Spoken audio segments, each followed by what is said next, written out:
I would say probably three things. Number one, and don't get me wrong, first and most important, number one is don't complain for what you allow. I know it's very, very profound. When I learned this, one of my mentors, I wanted to smack him in the face. He says, this stuff is happening to you because you're allowing it. Number two is you're never stuck in any situation. You're simply refusing to move. So it's like he said, it was like the dog sitting on a nail, and when it starts to hurt enough, that's the only time the dog will get off.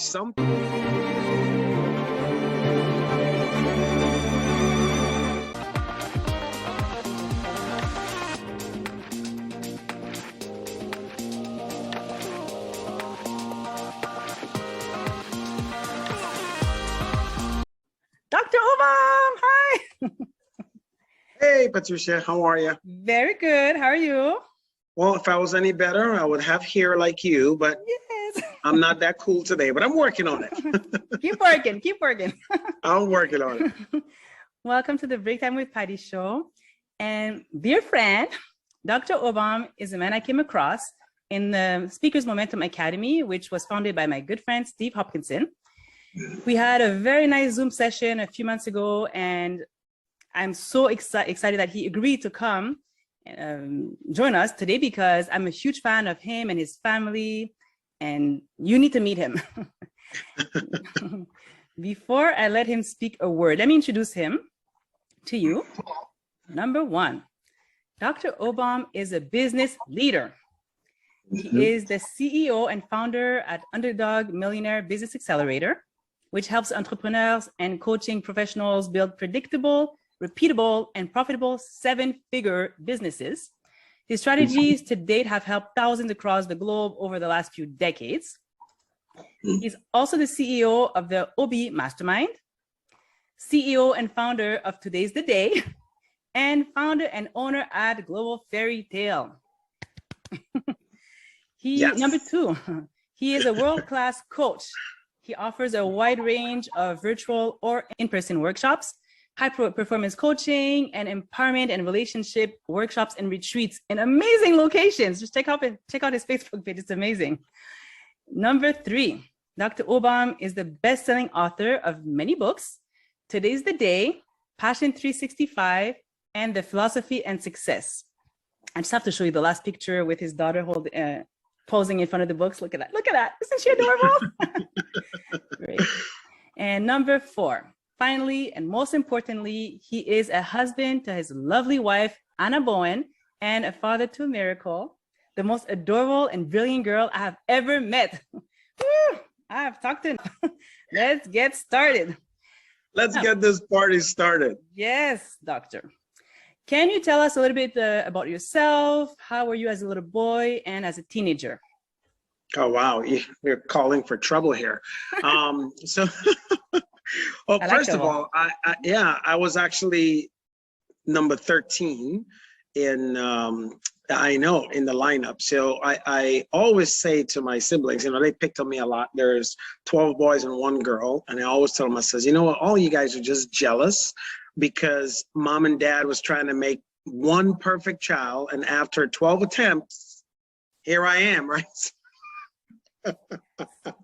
It took a while, I also learned that, self-esteem is the estimation of oneself. So I had to have a high self-esteem back then because my brothers, they picked on me and beat me up a lot. So as a kid, right, I always, in a sense, I had something to prove.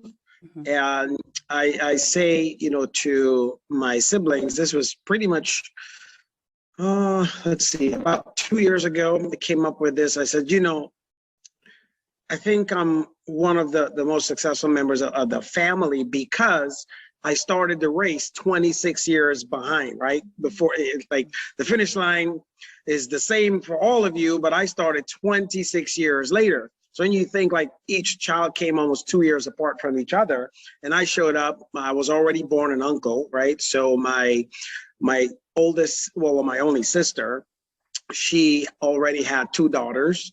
And my brother had a daughter, so I was born an uncle 3 times over, right? So, and I joke with my nieces now. My oldest niece is about 4 years older than I am. So I used to share with them when I said that I'm sure you guys held me up when I was a baby going like, see, I'm gonna have to call this guy uncle. He can't even change his own diaper right now. Right? So, right. So as a kid, I was always a prankster. I was a joker because in a sense, I naturally learned from my brothers. You know, I was the brunt of their jokes and stuff. And in order to keep up, I had to learn to do the same thing. And that led into my teenage years, which turned me into the kid that caused disruption in class a lot, got into trouble. So, and, you know, I was born in Guyana in South America. So we get spankings back then, okay? This was the 70s, early 80s. We got spanking back then, still do. I was the kid that cursed because, you know, you couldn't curse, and then got a whooping from the teachers. Then the first time I went home, and I learned never to be a tattletale. So I went and I told my dad, the teacher beat me. So my dad went back to the teacher to find out why the teacher beat me. And the teacher told him that I cursed. So then my dad beat me because the teacher, right? So I was like, okay, that's it. I'm done. I ain't tattling no more. Because now I'm getting beat twice. But, so I've always been very creative. Ingenuity kind of ran through my veins, right? I always wanted to like do my own stuff, prove myself to, you know, my brothers and sisters, nieces as we started to grow up. And because of that, I think that's where my entrepreneur spark started. Like as a kid, I was that kid that literally would like find a penny, shine it up with sand, punch a hole in the center, smooth it out, put a string in it and sell it for $5. Like that was me.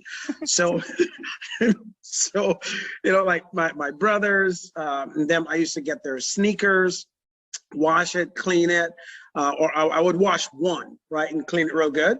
And tell them if they want the other one washed, then they'd have to pay me for it. Wow. So I would give them like, hey, look, 50% of the product. Look, it's, I mean, if you want the other one like this, then, you know, just give me a quarter and you'll get the other one. Wow. So, all right. So that was me really as a kid and a teenager. I wouldn't say I loved getting into trouble. I think I did all that to get attention. And, you know, today in business, like that is called marketing, right? In a sense, it's, you know, for your businesses, it's, you have to get attention, keep attention until you can make the sale. And I think that's what I did to get my way through, got attention, kept attention and made the sale. But sometimes I learned the hard way, which was get into trouble, stay into trouble and get a whooping, right? So, yes. So that was me as a kid and a teenager. Wow, I can totally relate with a lot of things. We didn't get the whippings at school because, of course, I was in North America, but I'm of Haitian background. Good kid. So I did get the belt. I'm not going to accuse which one of my parents, but I got the belt. But I knew why I got the belt. You know, sometimes some people are random about it. You know, like it's really. Yeah. I'm not saying that it's not abuse because I guess it is physical abuse. Let's not kid ourselves, but it was for a valid reason. I did this. Yeah, you know, I was very mischievous with my brother and I. We were like, oh, I can only imagine with 13 of you. But anyhow, the point is, you know, it happened and it was discipline, but I knew why, and then it prevented me from redoing. I got more clever in doing my exactly right. My mom always used to say, the stricter the government, the wiser the population, right? So, because they would set all the rules and we would figure out ways to get around them. And she would always say, it's not the rules, it's how you get around them, right? Because there was myself and, well, the last 4 boys, which is myself and my 3 brothers before me, we were literally, she used to call us the Rat Pack. Like we were always getting in trouble, and it was if one of us got into trouble, she knew somewhere along the line the other 3 had something to do with it, right? So, oh my God! Just a split second there. I need to give respect to your sister. Being raised in that household with all those boys, like she must be a phenomenal woman. She is. You know what's crazy? People always used to ask, like, "Oh, with all your brothers, like, I mean, they must have been really protective over you." When it's like literally the other way around. My sister. Like she's no joke. Being the second born, you can only imagine, right? So she was the big sister. But if you've seen some of the Tyler Perry movies with the character Medea, he plays like my sister is Medea. Like yeah, that's just That's a whole different ball game. She does not Wow. play around. We all were afraid of her. She whoops everybody's butt, right? So But she she took care did. of you too. She changed your She did. diapers and she fed you. I can She guarantee. did. Yes, she She did. did. Right? Wow. So she Yeah, earned the right to whoop you. she earned her. I remember years ago, actually, I was I approached my sister with a business opportunity. This was probably about a decade ago. She goes, "Boy, what can you tell me about business? I change your diapers." And I was like, "Oh man, really? All right, I'm done. I'm not asking you nothing, right?" So, Yeah. Okay. Let me ask you this. yeah. So at this point, we're in your teenagehood. I know that you served for over 20 years as just to list a few there, U.S. military service member, infantry unit leader, detachment commander in the United States Marine Corps. What made you want to enlist yourself in military service? Please do share. Well, understanding my background with my siblings, right? Being the last of 12 brothers. So my oldest brother, the first one, he served in the Navy. He was a Navy SEAL, tough guy. And then my brother after him, which was really after my sister, he served in the Army, right? So the first two brothers, they served in the military, and the last two. So my brother before me, he served in the Air Force. And obviously I had something to prove, so I joined the Marine Corps. But it was really because, you know, the Marine Corps was like really the toughest, the best of the best. And I don't think I've probably ever shared this publicly before, but one of the main reasons why is because I wanted to beat all their butts, right? That's why. So I wanted to join the Marine Corps, come back, and it's the good and bad things. When I went there, they know how crazy the Marines are. So when I left boot camp and came back home, no one would mess with me anymore. So I missed my opportunity to beat them because basically the legacy of the Marines, they're all crazy. And so no one wanted to mess with me anymore after that when I graduated boot camp. And, I think for probably about 6-8 months, I was looking to pick a fight just so I can, beat them all up. But that was one of the reasons. But I joined the Marine Corps when I was 17 years old. So I served an entire career, 20, right? Obviously 17, I wanted to be able to come back and, not be that kid that got picked on anymore by my brothers. Because in our house, we gang up on each other. And it's all boys. If you hang around too many, anyways, we'll leave that alone. There's always trouble when there's 2 to 3 brothers, but with 12, yeah, it's a whole different ball game. So that was one of the reasons. The other was really because I love a challenge, and the more challenging something is, or you tell me I can't do it, I find more reason to prove you wrong and me right, because I wish to teach you the lesson that it can be done. It doesn't matter how long it takes. When I left the Marine Corps and I started really getting into personal development, the late Jim Rohn used to say, the reason I want to be in competition with you and beat you is I wish to teach you humility, right? Because I beat you. So that was one of my reasons, is I needed to teach my brothers some humility, right? So, but I love challenges, and the Marine Corps posed one of the greatest challenges you can to have. And as I grew in my career in the military and doing different things, I fell in love with leadership. I literally only was one of the individuals who knew from day one I was going to make a career out of it. And my family, my brothers, everyone, they're like, just go 4 years by 4 years, see how things are, especially the ones that served. And I'm like, no, I'm doing 20 years. Like, that's it. I committed to that at age 17. I mean, not too many 17-year-olds do that, because I had this plan in my head. I said, listen, so I'm going to join at 17, do 20. I'm going to get out at 37, and I'm going to be a millionaire by 40. That was the goal. Right. So there's all kinds of crazy things that happen. So that was always the plan. And I'm still executing on that plan. Right. So I planned up until 40, and it's I've hit 40 now. I'm jumping into my 50s here. Life is right. So life is amazing. I'm a grandpa now. So it's all those things, right, that started then, that I was willing to show up consistently with a good attitude for, and wait until it happened. So the one thing that's required to be successful is discipline. I knew that, And the Marine Corps I knew was like the best organization to teach me discipline so I can come out and be whatever I wanted to be. So I think that was one of the largest reasons, was because of the discipline, because I wanted to beat my brothers. Yeah. All right. And all the other things I learned along the way. That's amazing. Okay. Wow. Okay. So now your mission accomplished. I'm sure like everybody stayed away from you, your brothers left you in peace. Can you tell us how you went from being, I guess, a retired service member at one point to starting your first business? Like, what was the turning point for you? Yeah, absolutely. So for me, the turning point was, well, I have to back up actually. So I was married first. My wife now is my second wife, not my first wife. So my first wife, we got married at 19. And obviously, you know, when you're 19 years old, you know everything, or so at least I thought, right? So I didn't listen to my mom and dad and everyone who said not to get married, but I did. It lasted for 14 years. So when I did come back from Iraq, I got blown up just before I got retired, and I retired medically. So the last 2 years, I was pretty much out of the game. It's like being put on the bench, right? Coach says, listen, you can't really play the game fully, so you got to sit on the bench.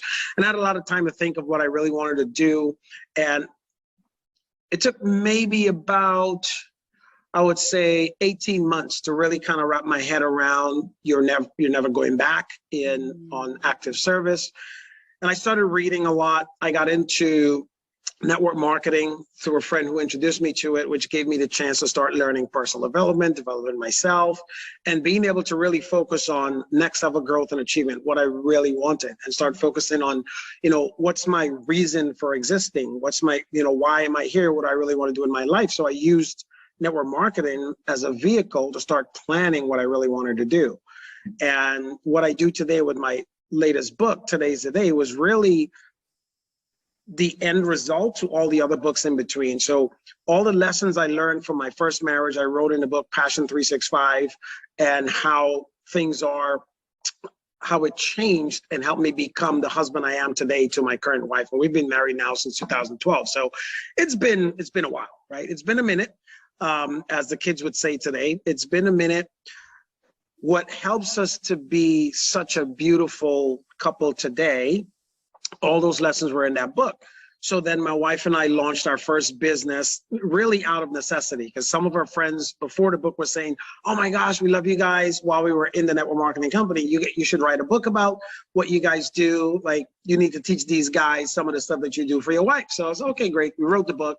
Book did well. And a year and a half later, they were saying, you know, Dr. O, you should probably start teaching some of these guys in classes what you're doing. You guys should like have like a relationship company or something. So we did that. That's where Global Fairy Tale was formed. And my wife and I, you know, we coined a phrase that says fairy tales are real as long as you're willing to work for it, right? So we were willing to work for it. We taught that it was where the first business that we generated like 7 figures. We became millionaires building that business, literally just selling love, right? So, hey, for the love of the, for the love Amen. of it. So that was really the first thing that helped us hit it off. And obviously the goals and aspirations got bigger and bigger and bigger. And at the time, I was doing a lot of consulting to private companies like Walmart stores, Jafra Cosmetics, Nike Media, Covia, Chevron Oil, Walgreens, and many other Fortune 50 companies.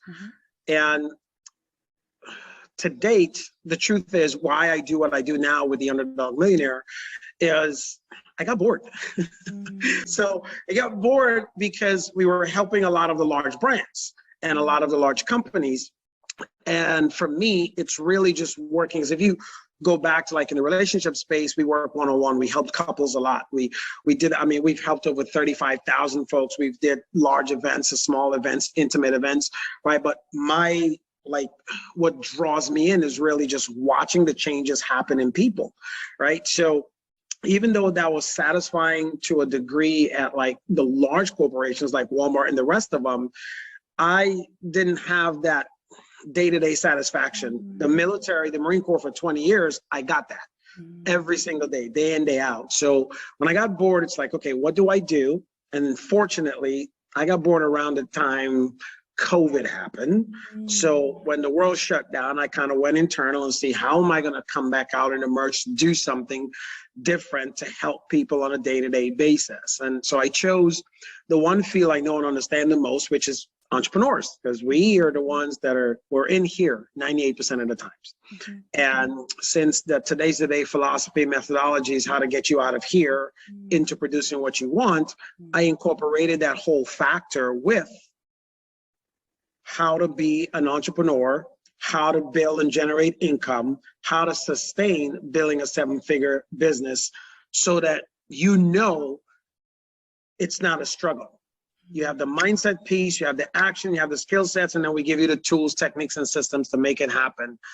So to date, that's what keeps me happening. But what really made that transition was after my first divorce, I actually was in depression. I had suicide ideation, and the only way to move forward was to do something different and to take a risk. Because I mean, the word entrepreneur itself means risk taker, one who takes risk. So I took the biggest risk and I trusted in me again and started over. So I started really just speaking, training, teaching, charging folks for that.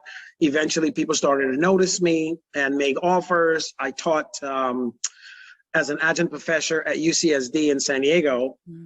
And my first course I taught there to a group of college kids, what resulted in getting my Walmart contract, which was the first large contract I had. So when you put it all together, it was really out of necessity. It was out of need. It was the need to be better. It was the need to generate money and get out of, kind of the depressive state that I was in. Wow. Yeah. Yeah. I know it's a mouthful real fast. That's phenomenal. So basically, I guess you just pretty much summed up that the Underdog Millionaire was born through COVID, basically through boredom and COVID. Yeah, it was, because at that point, just before COVID, I was going around doing a lot of the outcomes and breakthrough masterminds, OB mastermind stuff. So every weekend we were in a different state, different country, different city, somewhere around the world doing those. And it works very well. We led a private mastermind after, like that was our weekend offer.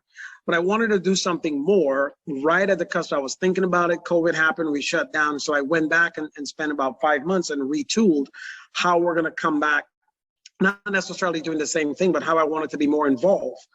And for me, the end result for our clients isn't just their success, is a partnership to help take them further along the journey so they can achieve, for them, whatever the ultimate level of success is. Because at that point, I realized, for me, there's 4 levels in life. There's the first level, which I call like drifting, right? So, or Napoleon Hill wrote about it in the book, Outwitting the Devil. So until you figure out what your goals are in life, you'll still drift. So whether that's in a job and you're just kind of going around in circles, the next phase for me, I created called the goal phase. It's when we get into goals, whatever we want. Maybe you want to buy a nice car, nice house. You want to earn $1 billion, doesn't matter what it is. You can have 300 Bugattis, but after that, what do you do, right? There comes that point where you're starting to wrestle with God, like, what's my purpose and meaning in life? That's phase 3, when you're really starting to focus on what was I put on earth to do and how am I going to do it? So in that purpose and meaning phase for me is where I wrote the book Today's, where I did a lot of my training and techniques and all those things to help businesses. But as I said, I got bored with that for a while and really started to focus on, okay, well, when I leave this world, what is going to be my legacy, right? That's level 4. And legacy I define as this. Number 1, what can the next 5 generations of life or the world expect from me? Like, we all know what Steve Jobs' legacy is. When Oprah is gone, we know what her legacy is. Trump is, so many other folks, that they built something that'll last 5 generations from now in the history books. And the second phase of it is, what are you going to leave as an impactful piece to your family 5 generations from now?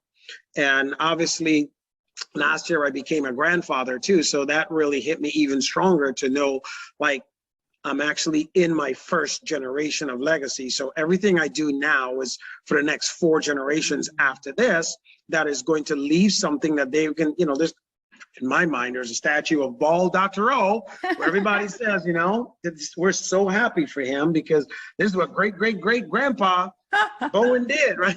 So, amen. everything I do now is really for that, Patricia. Wow. Thank you so much for sharing your story. Absolutely. With us. You know what resonated the most with me just now, what you just said, is that purpose. The moment that I found my God-given purpose, like after a time of fasting and prayer, like I found out exactly, and that was in spring 2019, exactly what God wanted to do with me. Or was it 2020? No, it was 2020, sorry.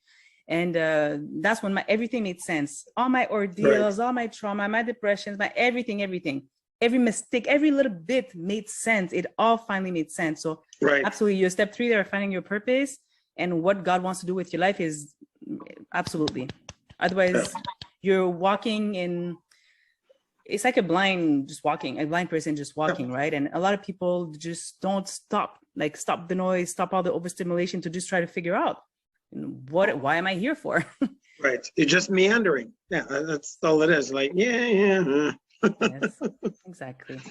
But anyhow, so since we're talking about legacy, you are the father of a wonderful 2-year-old little queen. I call her a little queen. Thank you so much. Miracle.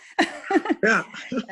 If you let me play this short clip of Miracle at one of your workshops, if you allow me. Yeah. Oh, absolutely. Yeah. Take a look at this. Is it your turn for the mic? Okay. What would you like to say?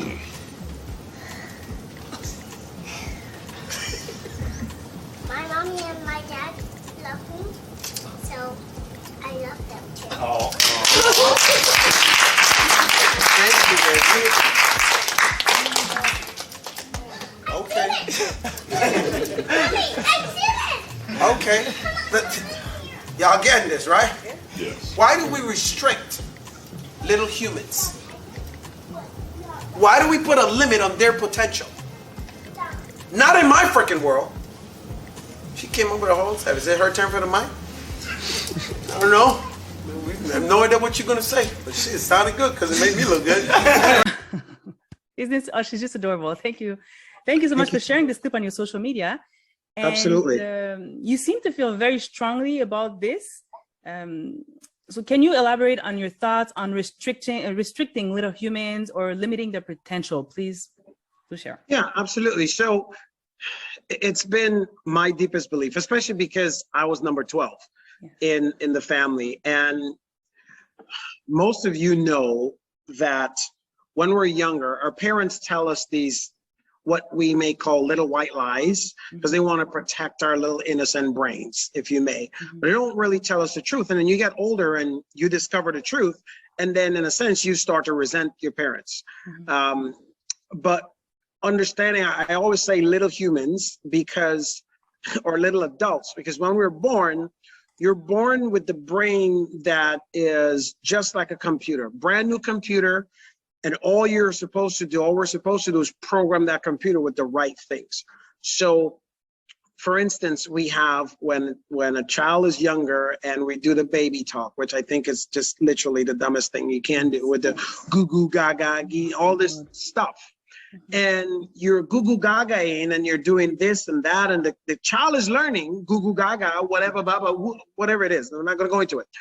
And they get to about 2-3 years old and they're starting to learn to speak. And what you're doing is you're teaching them a nonsensical language.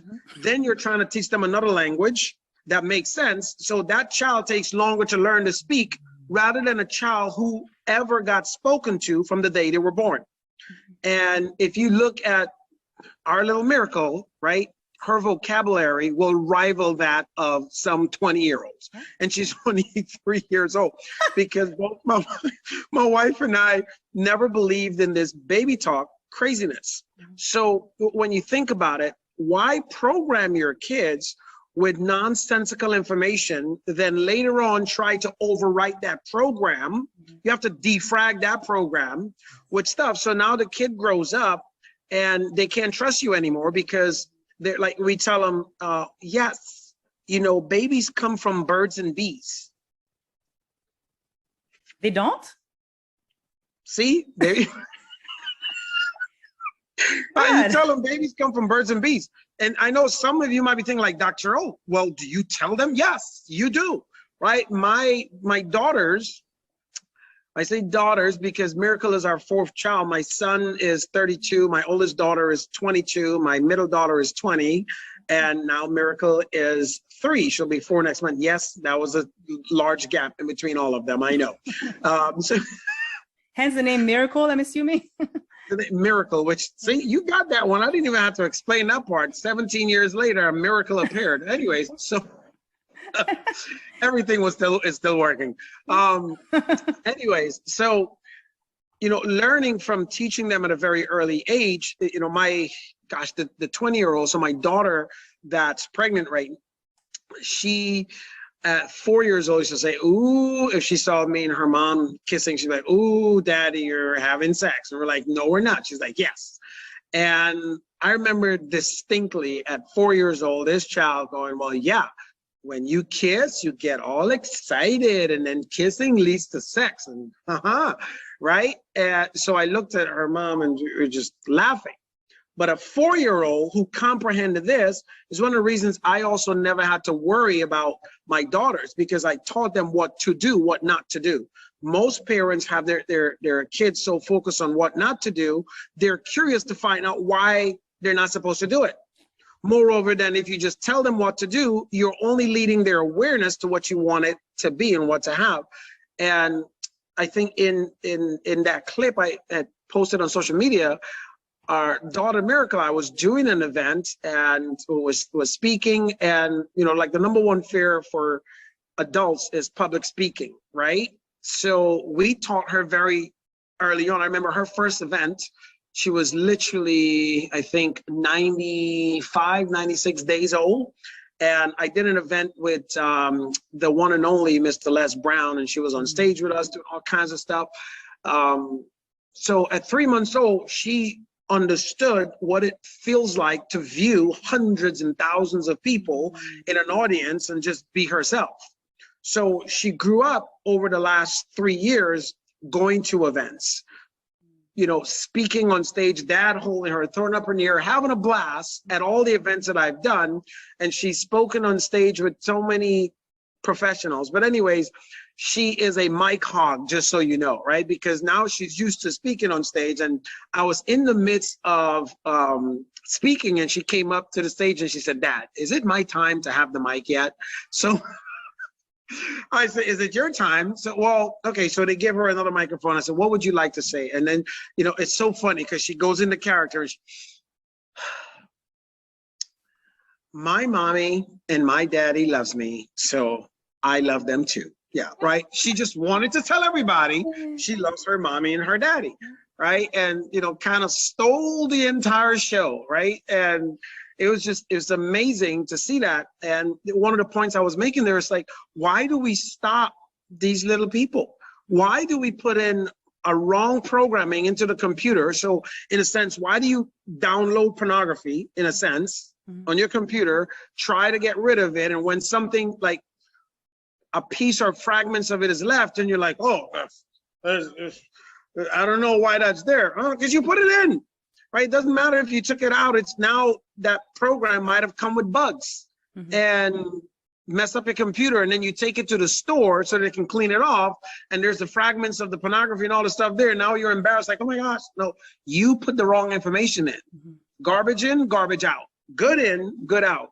So it's really, when you look at society today, between the impoverished and the wealthy, what makes the difference is what you put into your minds. The wealthy teach their kids what they do and know, so does those who are not, which isn't enough. And we squawk at those who may start their kids on an early road and saying, it's too early for that. There's no such thing. If this is going to be the end result of the kid, you have to program them early to be more successful. I think the greatest gift we can give to our kids, the next generation, is help them to be better than us at an earlier age. Ooh, I feel like I just got it preaching. Yes. Oh, don't let me go into sermon here.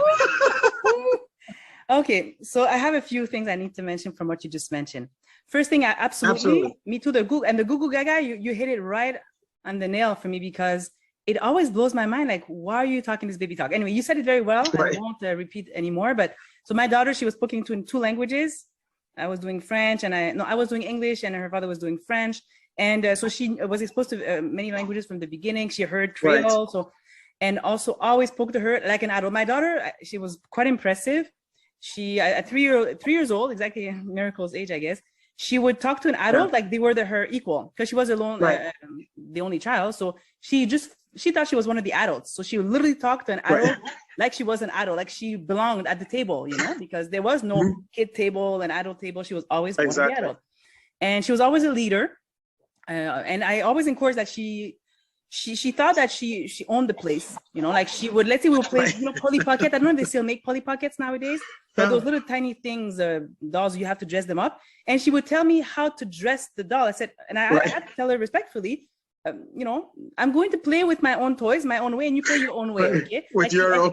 She was running the whole show. She was running the daycare, even the daycare, she had to learn her plays, but I didn't want to tame her. But she was a leader. Right. She's still a leader right now. She's a teenager, so she's going through, teenage. Right. Yeah. So she's like looking for certain things. Hey, if she's watching this, but she still has that leadership quality, and she's still really brilliant. It's just lack of focus and discipline and motivation, if anything, that she's dealing with right now. And that's fine. She's on her own journey. And but she and I also raised her to handle her finances. If I died tomorrow, my daughter can run the house, pay all the bills, because she's paying all her bills, like she knows how to invest, everything.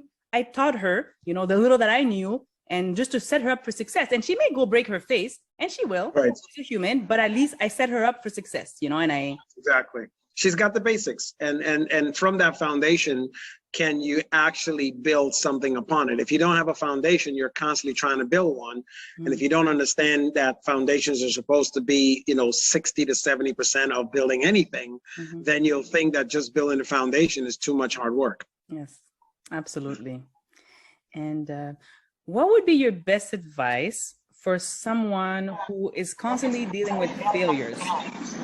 Like, no matter what they do, they're just failing. They feel like they're just good for nothing. They have no purpose. There's just no point in their life. And the rates of suicide, anyway, have really increased recently. People don't advertise it too much, but it's huge. Depression, suicide, anxiety. So what would you like to tell somebody that doesn't see a way out of the current circumstances, Dr. Obom? So first of all, I would say this, that failure isn't fatal. Failure is also not final. The word fail, there's an acronym. I can't remember who said it. I thought I created it years ago, but it's fail, F-A-I-L, first attempt in learning. If you fail at something, that is an attempt to learn something that you didn't get really the results you were looking for. So continue to pursue, right? So in the sport boxing, the champions, they're merely recognized in the ring for all the work, the hard work they did, the getting up at 3 or 4 o'clock in the morning, the running, the working out, doing all this stuff. So when the champion is recognized and they have the belt, it's not because they just showed up and they won. They put in the hours. They showed up consistently with a good attitude over a long period of time with desire and faith. So when you take those attempts and you didn't get the results you want, just go at it again. Learn from the previous mistake, switch the things and do it differently so you can get better. I'm happily married now. And when I got divorced, I wasn't. And the truth was, I was never, ever going to get married again. Well, as you can tell, at the time when I was divorced, I got divorced. So here's the truth, because you said, to be as open and transparent as possible. The truth was I was too young and horny to go ahead and not ever get married again. So I was willing to go in and be vulnerable enough, right? Because this thing, love, I believe in it. But love means 3 simple things. You have to learn to trust, you have to be vulnerable, and you have to learn to forgive, right? So if you master those 3 things, it's the same thing in becoming successful. You have to be able to trust yourself. You have to forgive yourself and be vulnerable enough to try again, because, even though it's what popped into my head, even if you are not ready for today, it cannot always be night, or it just popped in my head. Anyways, even though Humpty Dumpty fell off the wall, and they couldn't put him back together the same again. He was never the same, but he was still Humpty Dumpty. He was broken crack, but he was still put back together. So we can all be put together, and the thing is, we could be smooth over. And in today's world, it's better to have the scars of battle than to actually just give up while you're in battle and die, right? So be the person that comes back from the failure that can tell someone else how to get through that failure. And that in itself might be your calling of what your ground or level of success can be, to be the person who lists the testimony for somebody else coming. Oof. I'm gonna have to rewatch this interview on repeat. Ooh, thank you. That was good. Absolutely. Ooh, yes, yes. And while we're at giving advice, I'm gonna ask you one last question. I want to Yeah. help the planet, please. There's so much abuse going on. Actually, I had recently interviewed this amazing lady, Rena Romano, who had, anyway, she has a whole TEDx story to it, but she had been abused growing up. And now she's just a thriver, and she's like changing legislation and changing the world. Right. So there's just so many victims of abuse. And I'm not just talking sexual abuse, I'm talking physical, emotional, all, every level. In all forms, yeah. What would you like to tell them if they're listening and they're tolerating abuse right now? And some of them don't even know that it's abuse because they're in denial about it. But what would you like to tell them, the best advice to come out from that situation that they feel like, I can't leave because I got the children, or what am I going to do? I don't have the finances. What can you tell that person, please?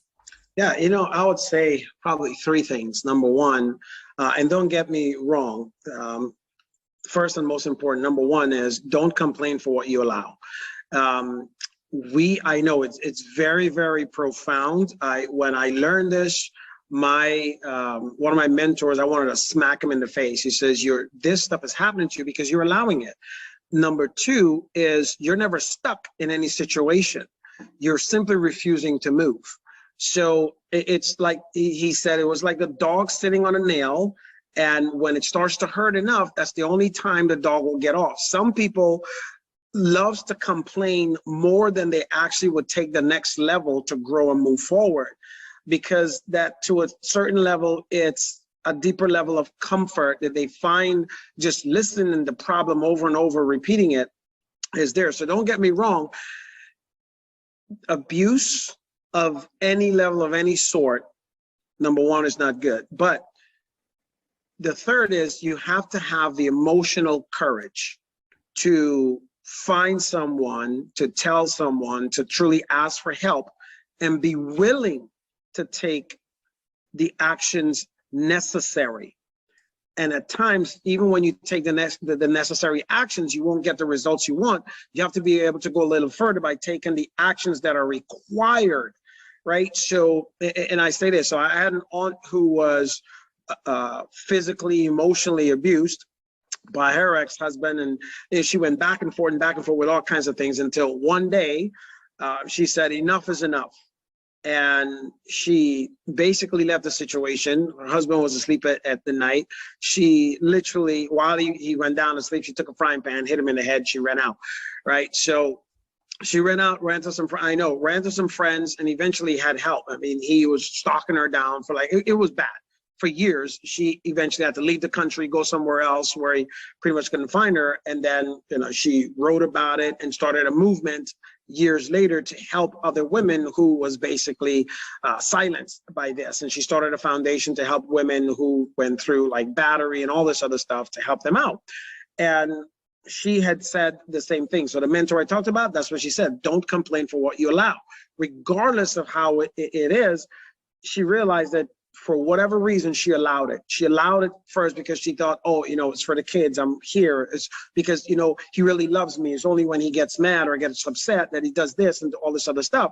And she realized those were just justifications because she was comfortable at a different level, that, she didn't really have to work or do the things that she needed, that she was forced to get out of her comfort zone and do. So she allowed it for so much. And then it was 1 kid and 2 kids and 6 kids later, she stayed there and justified it. However, and she said, I remember reading the piece that Einstein wrote about insanity. It doesn't matter how I put it, I was doing the same thing over and over and over and over and over again, expecting one day he'll change.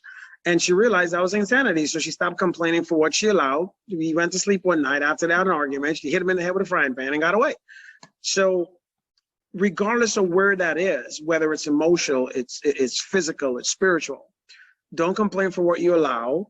You're not stuck. You're only refusing to move, but be willing to do what's necessary for the growth. It is not going to be easy in the beginning. Trust me, it is not going to be easy, right? So that would be my advice. Excellent advice, as I knew it would be. Thank you. My goodness. And just to add a little something to this, people, they're on a journey. Okay, like I know I got lost for decades. Okay, so I'm not like trying to pretend anything here. I was lost for decades. I found myself in my 40s actually. That's when I decided to give my life over to God and just do whatever He told me to do. I don't even question Him. I just go where He wants me to go. And my life has been phenomenal. Not easy, of course. I have things that come in my way, but it doesn't come for long, and it pushes me so much further. It's insane every time. But I find that people change, they move when they've reached a certain turning point.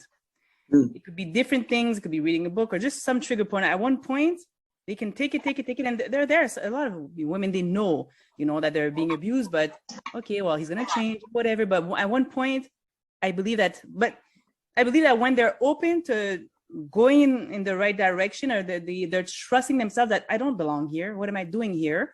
That's when they make the change and they start looking for help. There are resources everywhere, which is why I love the world that we live in right now. YouTube channels and books, and there's professionals giving professional advice everywhere. It's like there's almost no excuse for tolerating nonsense right now. There's even post social media when you're scrolling, just follow the right people.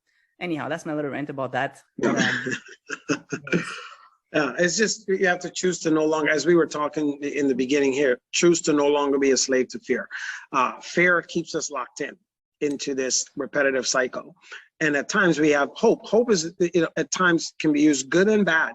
We have the hope that this person, this husband, this wife, this child, whomever is going to change. There's a different level of abuse that comes from a child rather than a spouse or a partner. They are mothers and fathers out there who are being abused and taken advantage of by kids. And we have the hope that they will change. We have this hope that they will. And sometimes you just have to see the reality, because human beings, we behave in predictable patterns. If there is not a significant change or the need or desire to change on the offender's part, you can hope all day because they will never change. Yes, that's correct. And one thing that a very bright lady said, Claudine, he left, she said, he may change, or I'll say he or she, they may change, but they won't change with you. Because it's not always irreparable. I mean, some people have completely converted to, just a different way of life, but if it's gonna start beating up on people, it will not be with you, for example. Yeah, or they may not change at the pace you want them to, right? So everyone's cycle and the stuff that they have to, even if someone is earnest in changing, have to go through. Let's say, I'm an abuser, and that's all I've done and ever known, and that's from my childhood, and I'm like 40 years old and I'm looking to change. It's gonna take roughly the same time, unless I aggressively attack it to cut it down into 10 years or something like that. It's gonna take some time, because there's the wiring and the belief, that mindset, because people function at their level of belief, right? So they have to change their entire belief, their entire philosophy, and those beliefs have to lead to the things they think and say eventually over time for it to actually change. So temporary, yeah, they may slap back. So if you're not ready or willing to wait that time, then you would have to leave the situation, right? Because it's not gonna, I don't care who you are, it is not gonna happen overnight. It's not gonna happen over a week, a month, a year, might be pushing it, but it's not gonna happen that fast. And absolutely, and it will require a lot of work, as you said. And if your life is in danger, is it really worth the wait? Maybe the person can get help, daily journaling, to create a future self of themselves, individual, group therapy, dealing with their trauma, their addictions, etc. So sometimes it's really hard, because there's a place of dysfunction, there's a toxic environment. How are you supposed to bloom from that? Anyhow, unless the person is prepared to aggressively do the work, as you said, read the books, do the work, take classes, go back to school, whatever, or really therapy at the end of the day. Anyway, it's not going to happen. So I'll say this before we close out. So I have a disease. My disease is chronic depression. Okay. So the reason why I stay so fervent on learning and development and growth and actively pursuing self-development is because if I don't, the opposite is that depression. You start that downward cycle, you're out. So I made my life's work about growth. I made it about next level achievement, because the opposite of that is me dying, right? Me going into depression, me becoming angry, right? My PTSD kicking in, and before you know it, suicide ideation, which is the place where I was 10 years ago. So in order to avoid that, I have to stay focused forward. Amen. Oh, thank you so much, Dr. Obom. Absolutely. Absolutely. My pleasure. I must ask you, what is next for you? Oh, what's next for me? So really the next level is really fulfilling my legacy in three phases. One, financially, so that the next 5 generations is good. I think we're pretty much almost there. My investment fund firm is, right now we're investing in a lot of large projects, right? So that the continuation of the residual income effect of that can last for generations to come. The second phase is really getting my next generation, which are my grandchildren. I want to enjoy time with them, but teach them, in a sense, the family business before I'm gone, so they learn and understand how to ingrain it and really just take over the reins. And number 3 is really to have fun. My wife and I, we love to travel, which we're not even home yet. We haven't been back home for like the last 6 weeks. So it's just traveling and enjoying life. And the next level, what's next, is really just doing that more with Miracle. So she understands the importance of it, because she really is going to end up being the new matriarch, right? Responsible for everything, because of all our kids, she's the one that literally was born when my wife and I are into our legacy of life. So we're able to work and teach her every single thing, in the hopes that, you know, our hope is she's able to take it all and develop it to become what we want her to become. Obviously, I'm not going to be upset if she never want to pursue what we're doing, but we're going to keep her aligned with what we're doing so well that she's brainwashed to not think differently. Right? So right? You know, she can see this video in the future, right? Right? By then it'll be too late, though. Thank Patricia, you. right? It'll be too late, right? So it's like my oldest daughter. So she went to Penn State for psychology, which is the best school in the country on psychology, human behavior. And I gave her a copy of the book, Today's the Day, and she read the book. She came back, she said, "Dad, if I didn't love you and love psychology this much, I would slap you." I said, "Why?" She goes, "You've been brainwashing me my whole life." And then I looked at her and I said, "So you thought you were the one that loved psychology and human behavior? Guess there was no reason to me having a PhD in human behavior and psychology at all, huh?" Right? And then she's like, "Oh my gosh, I hate you." But she realized, yes, you were brainwashed your entire life. To do that, because my goal was always to work with my kids. And, you know, now the older ones are off doing their own thing. Eventually they will return back, right? The good word says, whatever you put to them, it will not return void. Miracle literally has no choice. See, with the other kids, you know, I served in the military, it was away from them. She's with us 24/7. So dear Miracle, I love you. When you see this in the future, I know it's too late, but Daddy loves you. Love it. We love you, Miracle. Oh my goodness, that's amazing. Okay, and last question. If one of our viewers would like to follow you or reach out to you for your coaching services, training, workshops, your amazing retreat, what is the best way? Right now, the best way is probably either on Facebook or Instagram. I know a lot of folks are gramming these days, right? So you can meet me on the gram at Dr. Obom Bowen, or Facebook, same thing. Perfect. Wonderful. Yeah. And main takeaways. I did need to share some main takeaways here. That will stick with me forever and ever. Failed. I found out a new acronym that I don't know whether it's. I think you still invented it. Even if somebody else invented it, maybe you never heard it. So for me, you I personified it better. Yes. Fail means failed attempt at learning. Yeah. So First attempt at learning is so important to really understand that, right? Because we see this like, oh my gosh, I messed up again. But if we have that attitude, like, you know what? Hey, that was just another attempt, I didn't get it right. Let me go back and fix it. Love Right, it. so- love it, love it. Yes. Yeah. Yeah, but- When you teach that to a kid, can you imagine who they're gonna be when they get out? It's just another temp. I'll fix that. That's a whole other interview on its own. But yes, I know. remember this. Failed attempt at learning. If there's one thing you remember this. Yeah. Then the next thing is find your purpose and do the work.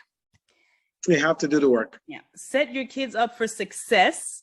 Do not goo gaga them. Really speak to them like they're equals. Okay. So if you want them to act like equals or even superior, talk to them superior. Okay. Right. Yeah. Don't work for the end of the month. Work for generations to come. 5 generations below. So find ways to do it if you're not doing it right now. Right. And don't complain about what you allow. Mhm. You're not stuck. You may feel You're stuck, just but you're not refusing stuck. to move. Correct. And the Yeah, last you are one. simply refusing to move. Sorry about that. No, that's correct. And the last one is get help and take the necessary actions. Any parting words that any last story you'd like to share with us, Dr. Obom? Remember this, you were born with greatness inside of you. I've heard Les Brown say this before, said you are a masterpiece because you're a piece of the master. Remember from where you came and who you belong to. Amen. Can I get an amen? Amen, sister. Amen in the comments. I'm no longer a slave to fear. I am a child of God. That would really be the last takeaway. Yes. I will put in the link to that song. It's a beautiful Absolutely. Yeah, it's a gorgeous song. It's a beautiful Yes. song. Oh, what a pleasure it was to talk to you. Thank you Same so here, my much. friend. Thank you so You're much. very for your welcome. My time. pleasure. Phenomenal human. And at home, thank you for watching. I hope you feel empowered to go conquer the world. I know I am. Woo! Don't hesitate to comment. Leave comments below on what moved you the most during this interview. And I will leave you with this. The power of your voice can change the world. Find it and use it. See you in the next video. Bye. Bye, everyone.